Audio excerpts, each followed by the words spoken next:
It's season 3, baby. Welcome to Home of Our Stars, and I'm your host, Judith Yananamazi Ndugwa. This season is bolder, deeper, and if I must say, iconic.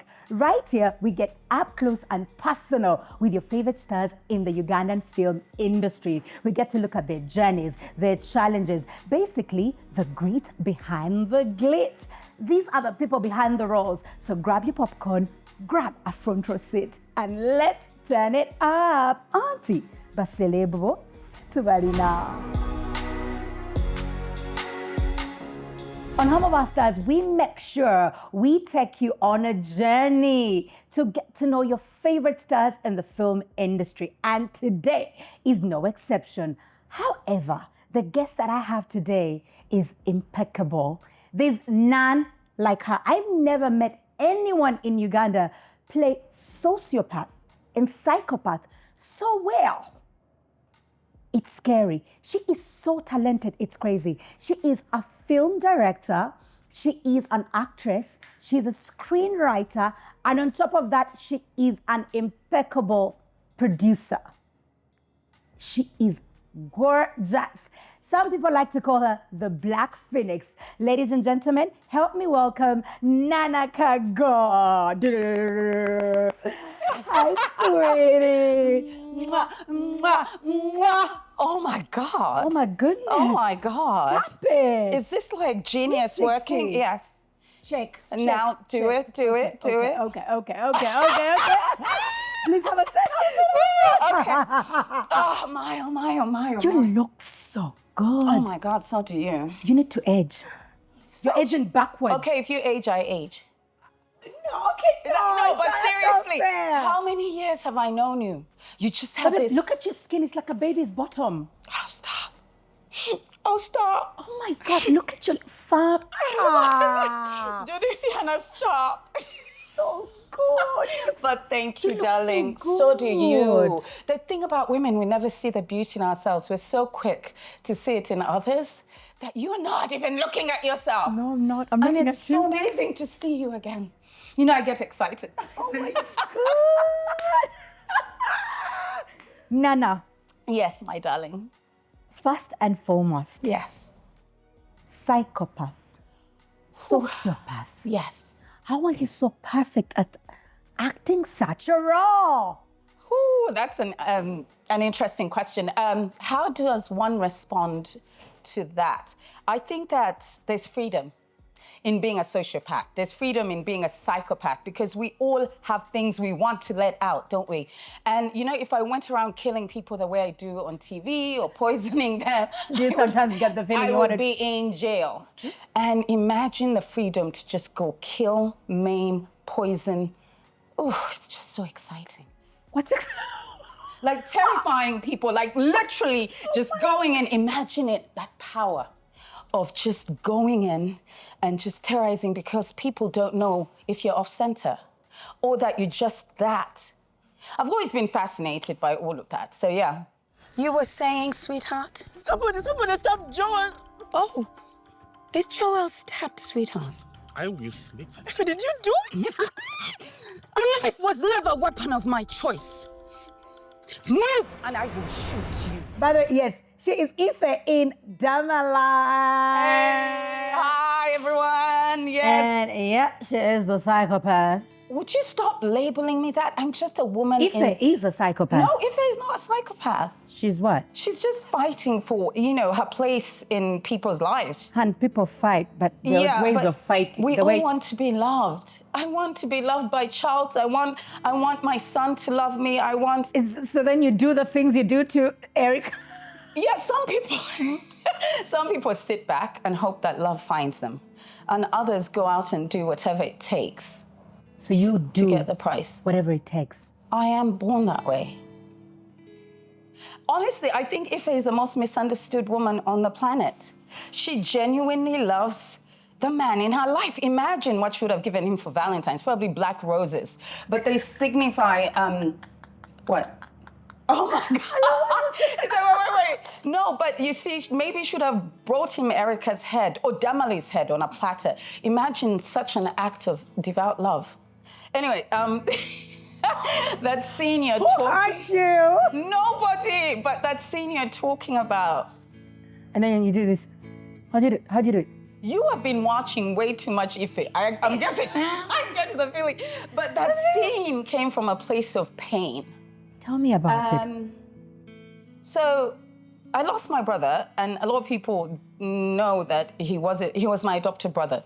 Oh. But my parents brought him home one day with his sister after having 5 kids. Like, we needed more kids in the house, right? Right.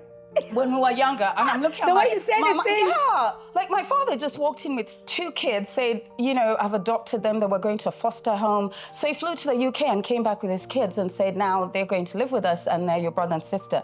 Now imagine, I hadn't even gotten this accent or whatever, I hadn't been to school in England. So my adopted brothers and said, you're right, you're Nana. I'm like, they don't know. So me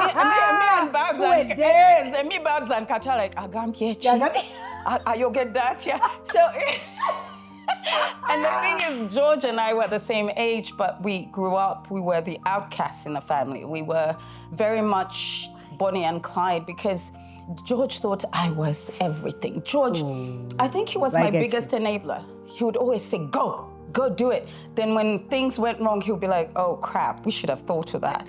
As we were getting beaten by my mom, he would be like, I love you, Nana, you take that beating. And I'll be like, for everything we believe in. So then he died. And that anger I felt at God when they told me the person that loved me with all my imperfections had just gone. And it was so sudden because I'd seen him the Eid before that. He came home, it was almost like he was saying goodbye to all of us. But I just thought that, you know, and then I had to go and pick him up from the airport in a casket. And I never got to cry. You never cried? Not really. I was, you know when you lose someone and your insides hurt so much that you can't shed a tear?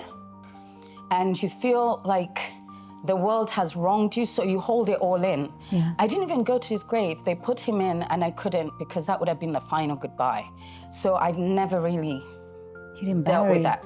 So when they gave me that scene and I was writing those names, all I wanted to do was write George. And me tearing all that up was like the condolences and people say, you know, it'll get better.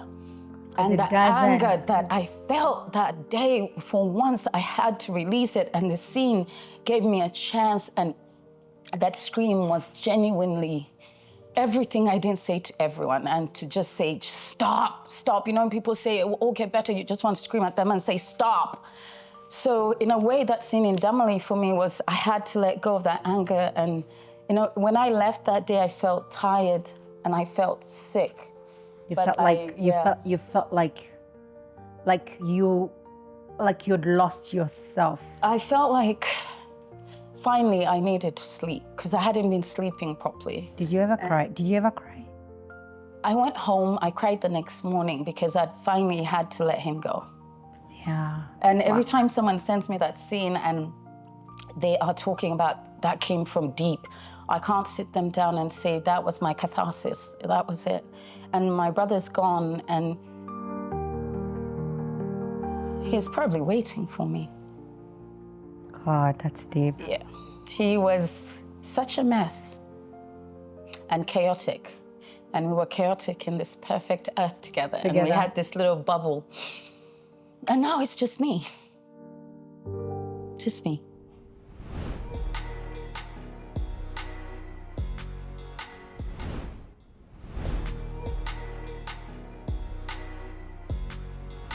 Story for my children.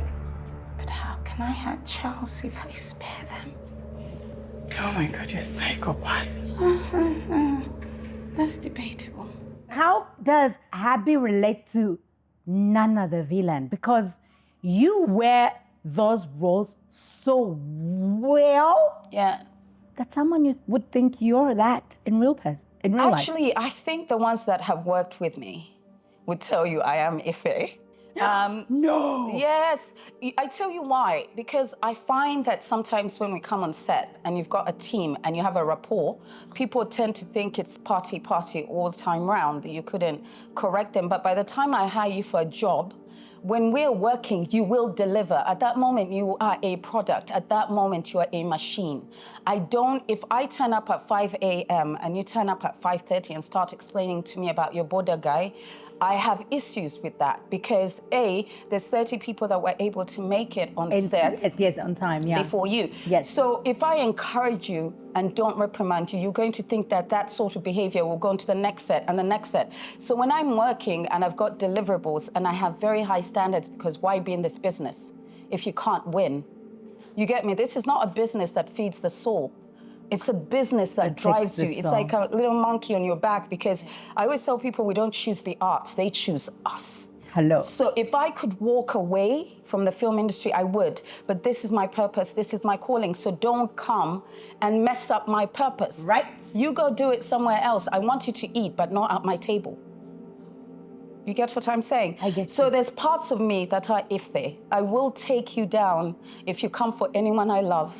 I will take you on if you attack any principle that I hold dear. I'll take you on if you bully anyone I love. I'll take you on if I feel there's injustice. That is the core. I will take you on if you steal my man. That too, but you know what? If you wanted to go in the first place, girl, I'm just gonna wait for him to fight.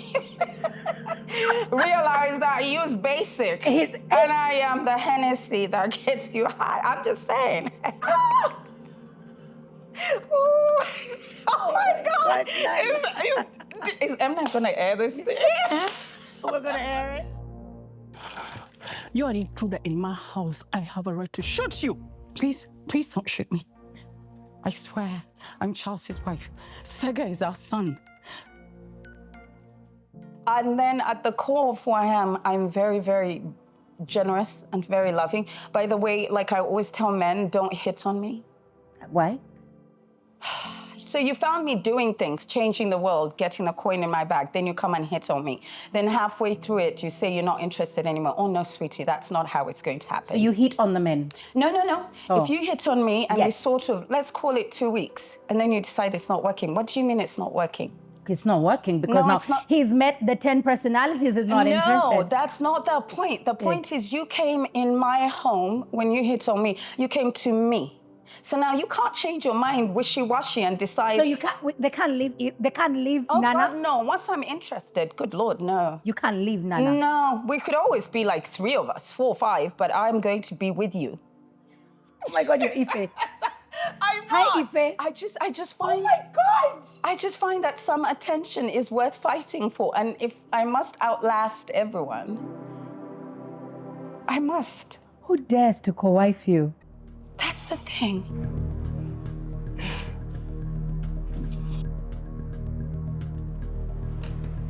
Ife?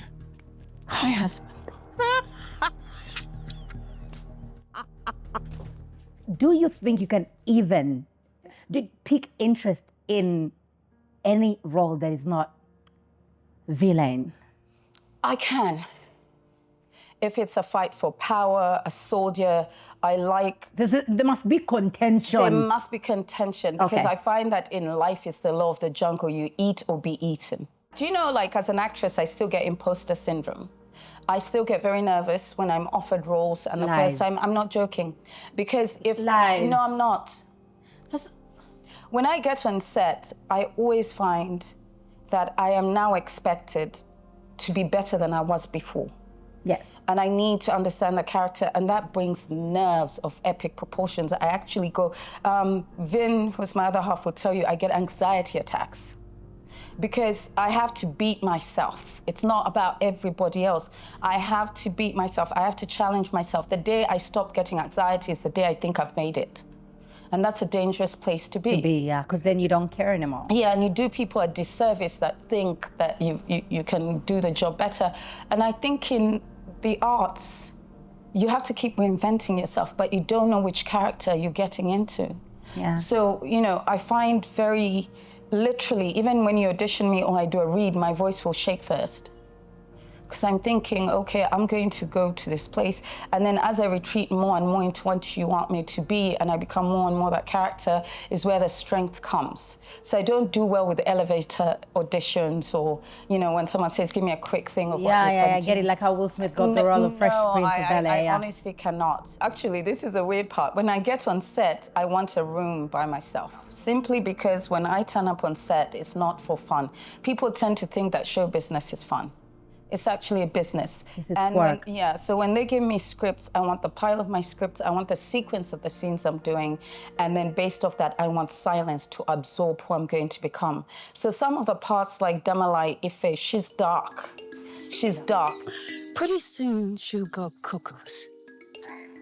And nobody will come to her rescue. And then Charles will want nothing to do with her. You know, I fight on that set. You fight? Oh my God, yeah, the scenes I have with Damalie. Yes. So Well, you remember that one where they introduced you? Then the one, yes. So the director's like, let's choreograph this. I said, let's not. I beg your pardon? Yeah. I beg your pardon? No. So Doreen, I ask her, she goes, I ask her, you in? She goes, okay. She goes, I'm going to put my bikers in. Let's take it. Call cut because I remember you pulled her, then put her to the ground. Call cut whenever you're ready. Just make sure you have 3 cameras or 2 to pick your shots. We can keep going at this until you say cut. No so choreography. The editor, none of that was choreographed. There were broken nails, though. There was a wig that moved. And then Doreen, being the great actor she is, she threw herself over me at the top of the head. So you did see if his wig had shifted. So it's actually intense because by the time we grab each other, it's like there's blood to be spilled. So when you choreograph some fight scenes, especially because the relationship between Damalie and Ife is so contentious, yes, it's not believable because they see you coming. Wow. So it's like, and women don't fight like rich, that. Yeah. Women don't fight like that. We pull each other's hair, pull we the drag breast strap, pull the hair. Everything, whatever you can get your hands on. And that's what I like about being in Damalie, is the authenticity. And the director, Hadija, is always like, okay, wow, yeah. and I'm like, Doreen, she's like, I've been going to the gym. I'm also like, you know when you snap your neck and you're like okay, let's go, let's do it. Then the thing is like, the first move, she's like, I'm gonna put my arm up. Once I put it up, it's a wrap. So that's how we work.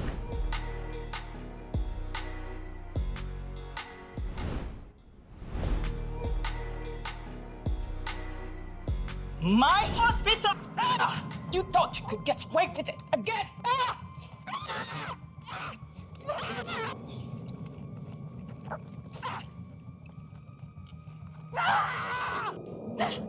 My God, it was like a wrestling thing. Dude, she's strong. And you know I work out. I put time in the gym. So you felt her? I felt her because she also was like, okay, this is what we're going to do. Let's do it. When you're fighting as a character, you stop seeing the other actress as Doreen. When I'm fighting with Doreen in a scene, she's Damalie. That's really it. And she must... So when Kukuba, don't think, I'm not beating Doreen. No. And it's an agreement we talk about. Yes. We just, so it helps though too, because when you don't anticipate someone, your response is more authentic. Yes. It's self-defense. It's That's very getting true. Yeah. out of that thing. And then when they say cut, it's like, woo, mugweri, like, it's, oh Lord, where's my wig, my nail? There's some scenes where you're like, we just did that. And I've watched some of them on TV and I didn't know they would turn out that powerful. No, when it comes, you are perfect. Thank you. You get there and do it. You're not like, I'll try. You get there and like really. It's respectful of people's time because I find that most actors will come up to set and give you just only 50% of what they can give. Yeah. Now, that might be because of personal problems, but I find that disrespectful to your producer, your director, your cast, and your crew. People don't hire you to come and hang out with them. They don't hire you to come and just be a really great vibe on set. Yes. They hire you to execute. So turn up, give them 200%. Yeah. And if the director wants, they'll bring you down to the 100 or 50. Wow. But always turn up ready to do the best you can. That's all you can do. And you're doing it. The three of us have a very complicated relationship that I hope to tell you about one day. I forgave them. They're not bad people. Truly, they're not. Yeah, they did all that to you and you're still defending them. They lied to me about you. I know you've been married 3 times, 2 times. that one. Was there a time that your craft affected your marriage? Yes. Twice. My first husband loved me so much. And you know, in relationships, there's always one that loves more than the other. Right. And Chad loved me so much that he was willing. Is that the time you called Nana Hill? Yes. Okay. So he was called Chad Hill, that he was willing to put his dreams aside. To follow yours. To follow mine. And Sweetie. when it got to the 7-year mark, and I was starting to rise in Hollywood, because I was the resentment set in a bit. And I was younger. Ooh. And, you know, you get invited to parties in Hollywood and they'll just say, just you, just you. LA is not the sort of... Africa, we are patriarchal. On your ring hand. If you're going to book jobs, For a Hollywood yes. party. Yeah, most of the time, yeah. If you're going to book jobs, people need to be interested in you first because they can have access to you, right?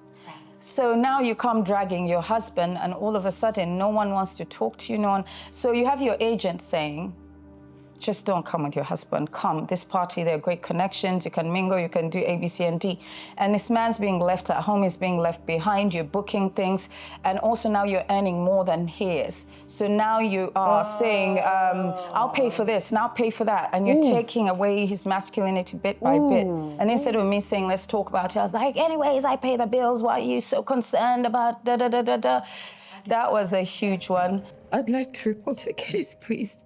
What happened? Who did this to you? Damalie Kagga. I want her arrested for assault and attempted murder. You were getting hate on social media for that.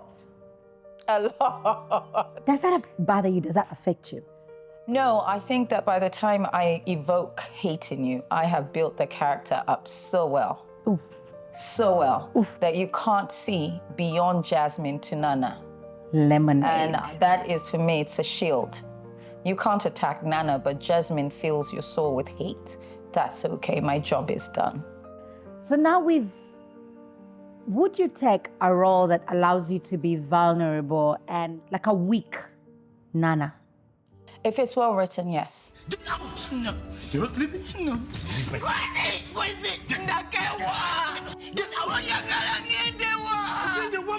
I find exploring things that you wouldn't necessarily let yourself feel empowering. Yes. Because in that moment, it's a perfect space to let go of everything we've been taught. Yes. To be strong, yes. to take care of things, to be in a fight. Yes. I think that would be the most challenging role of my life because a lot of people think that being vulnerable is crying.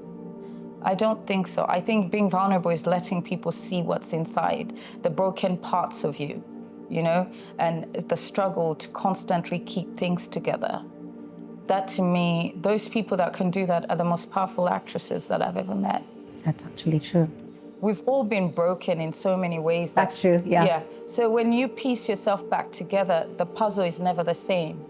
There's so many versions of ourselves that turn up in the length of our lives that we don't acknowledge them. Mm-hmm. And it will be interesting to see how, I'll deal with that, but I would relish something like that. Let's talk to the newbies in the industry. Yes. What is one thing you wish someone told you before you came into the Ugandan film industry? I would say to them that this is the hardest industry to work in. Okay. And thinking that beauty will get you to where you want to go is a huge problem. Louder. That beauty is not a ticket to talent. Louder. That beauty is not something you should be proud of. Louder. That beauty does not automatically qualify you to become a star. Thank you. that having the perfect body does not make you the most celebrated person. And also that there's a difference between being an actor and chasing celebrity. Ooh. Ooh. Celebrity is the biggest poison you can actually have in your life when you're an actor. That means that you ignore everything about the craft in pursuit of bright lights and accolades.